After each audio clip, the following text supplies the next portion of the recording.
Годинава нема да биде доделена државната награда 23 октомври. Оваа одлука е донесена вчера на седница на владата по предлог на Министерството за култура.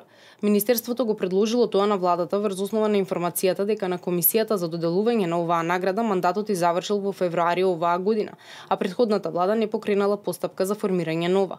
Одлуката да се укине награда која се доделува 10 години предизвика жестоки реакции. На социјалните мрежи врие од негативни коментари, при што главно се потенцира дека одлуката е донесена од идеолошки причини и при тоа се наведуваат и другите одлуки на Министерството за култура, како што се предлогот за укинување на статусот национален уметник и неиспраќањето филм кандидат за Оскар.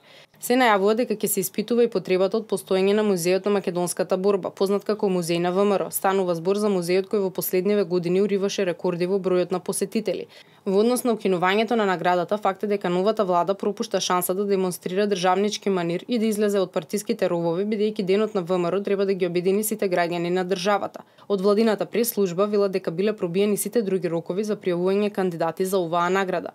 Министерството за култура на Република Македонија ја известува јавноста дека поради блокирањето на Собраниската комисија за избори и именување од страна на партијата ВМРО-ДПМН и ненавремено спроведување на изборот на одборот за доделување на наградата во Собранието на Република Македонија и другите постапки поврзани со распишувањето на конкурсот, годинава нема да може да се додели државната награда 23 октомври во 2017 година.